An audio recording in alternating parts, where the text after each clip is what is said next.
Clinical pharmacy क्या होती है? किसी स्पेसिफिक डिसीज के लिए जो एक फार्मेसी खोली जाए, कोई क्लिनिक बनाया जाए, उसे कहते हैं क्लिनिकल फार्मेसी। जैसे चाइल्ड स्पेशलिस्ट क्लिनिक होते हैं, चाइल्ड स्पेशल क्लिनिक्स होते हैं, ईएनटी स्पेशल होते हैं।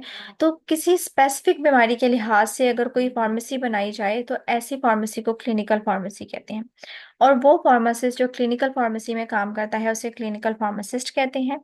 क्लिनिकल फार्मासिस्ट के कुछ जिम्मेदारियां होती हैं, कुछ मकासद होते हैं। सबसे पहले तो वो मेडिसिन को रिव्यू करता है। इसके अलावा ड्रग ड्रग इंटरेक्शन को चेक करता है। ड्रग ड्रग इंटरेक्शन क्या होती है कि बाज़ औक़ात बहुत सी ड्रग्स ऐसी होती हैं जो आपस में इंटरेक्ट कर जाती हैं, आपस में रिएक्ट कर जाती हैं, और या तो वो दोनों के असर को बहुत बढ़ा देती हैं या उनके असर को बहुत कम कर देती हैं, या एक ड्रग दूसरी ड्रग के असर को बिल्कुल ही ख़त्म कर देगी या उसके असर को बहुत ज़्यादा कर देगी। तो इस चीज़ को कहते हैं ड्रग ड्रग इंटरेक्शन। तो क्लिनिकल फार्मासिस्ट का काम होता है कि ये ड्रग ड्रग इंटरेक्शन को भी चेक करता है। इसके अलावा ड्रग फूड इंटरेक्शन को चेक करता है। ड्रग फूड इंटरेक्शन का मतलब है कि कुछ ड्रग्स फूड के साथ इंटरेक्ट कर जाती हैं, रिएक्ट कर जाती हैं। फॉर एग्जाम्पल, कि एंटीबायोटिक्स को अगर दूध के साथ इस्तेमाल किया जाए तो दूध में मौजूद कैल्शियम एंटीबायोटिक के असर को ज़ायल कर देगा। तो इस वजह से एंटीबायोटिक का इस्तेमाल दूध के साथ नहीं किया जाता। तो जब कोई फूड किसी ड्रग के साथ इंटरेक्ट कर जाए तो इसे ड्रग फूड इंटरेक्शन कहते हैं। और clinical pharmacist drug food interaction को भी चेक करता है। ड्रग के फॉर्मूले को चेक करने का काम भी क्लिनिकल फार्मासिस्ट का होता है। इसके अलावा उस ड्रग के कोई एडवर्स इफेक्ट हैं तो वो भी क्लिनिकल फार्मासिस्ट चेक करता है। नेक्स्ट आती है community pharmacy. Community pharmacy pharmacy की एक ऐसी ब्रांच होती है जिसमें डायरेक्टली आम आवाम को मेडिसिन प्रोवाइड की जाती हैं। जैसे मेडिकल स्टोर्स वगैरह हो गए या जो फार्मेसीज हमारे बाजार वगैरह में होती हैं। क्लिनिकल फार्मेसी कम्युनिटी फार्मेसी की सॉरी दो टाइप्स होती हैं, रिटेल फार्मेसी और wholesale pharmacy. Retail pharmacy community pharmacy की एक ऐसी टाइप होती है जिसमें ये फार्मेसी डायरेक्ट जनरल पब्लिक आम आवाम के साथ डील करती है और होलसेलर्स के साथ डील करती है। इसका मतलब है कि रिटेल फार्मेसी होलसेलर से मेडिसिन लेते हैं और आम आवाम को वो मेडिसिन फरोख्त करते हैं। होलसेल फार्मेसी कम्युनिटी फार्मेसी की एक ऐसी ब्रांच होती है जिसमें ये फार्मेसी डायरेक्ट डील करती है मैन्युफैक्चरर के साथ, यानी वो इंडस्ट्रीज जो मेडिसिन की तैयारी करती हैं। इसके अलावा रिटेल फार्मेसी के साथ होलसेल फार्मेसी का काम होता है कि ये मेडिसिन बनाने वालों से मेडिसिन को लेती हैं मैन्युफैक्चरर से, और मेडिकल स्टोर या रिटेल फार्मेसी को वो मेडिसिन प्रोवाइड करती हैं। कम्युनिटी फार्मेसीज के भी कुछ ऑब्जेक्टिव्स होते हैं। ये ड्रग ड्रग इंट्रैक्शन को चेक करते हैं, ड्रग फूड इंट्रैक्शन को चेक करते हैं, ड्रग के फार्मूला को और ड्रग के एडवर्स इफेक्ट को चेक करते हैं। इसके अलावा कम्युनिटी फार्मेसी हेल्थ कैंप्स और सेमिनार्स ऑर्गेनाइज करती हैं ताकि लोगों को अवेयर किया जा सके और वैक्सीन के मुतलिक गाइडेंस प्रोवाइड की जा सके। अगली ब्रांच फार्मेसी की है industrial pharmacy. Industrial pharmacy pharmacy की एक ऐसी ब्रांच है जिसमें मेडिसिन की तैयारी की जाती है।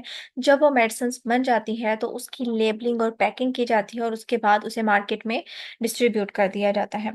इंडस्ट्रियल फार्मेसी को फार्मेसी की बैकबोन भी कहा जाता है क्योंकि बाकी तमाम फार्मेसी को मेडिसिन प्रोवाइड करना इंडस्ट्रियल फार्मेसी का काम होता है। अब इंडस्ट्रियल फार्मेसी में कुछ डिपार्टमेंट्स होते हैं जो ड्रग की मैन्युफैक्चर, उसको स्टोर करने, उसको पैक करने में इन्वॉल्व होते हैं। सबसे पहला डिपार्टमेंट इंडस्ट्रियल फार्मेसी में प्रोडक्शन डिपार्टमेंट होता है। ये एक ऐसा डिपार्टमेंट होता है जहाँ पे मेडिसिन की तैयारी की जाती है उनकी स्पेसिफिकेशन के हिसाब से। फॉर एग्जांपल, इसमें 4 सेक्शन होते हैं: tablet section, syrup section, injection section और कैप्सूल सेक्शन।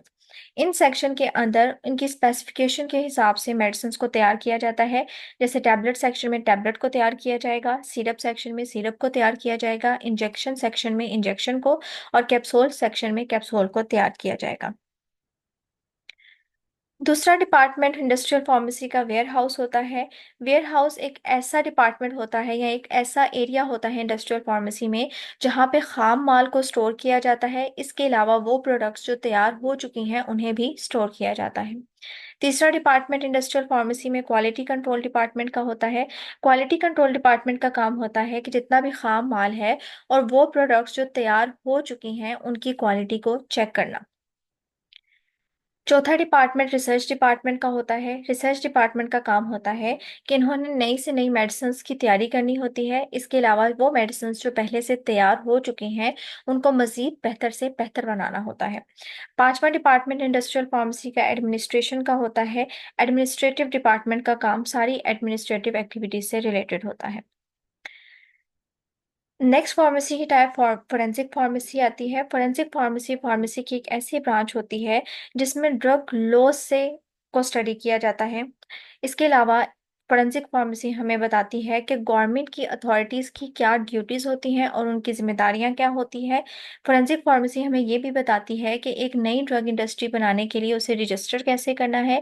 इसके अलावा अद्वियात को तैयार करने के लिए लाइसेंस हासिल कैसे करना है, उन्हें खरीदने के लिए लाइसेंस कैसे हासिल करना है और उनको बेचने के लिए लाइसेंस हासिल कैसे करना है। ये तमाम चीज़ें हमें बताती है फोरेंसिक फार्मेसी।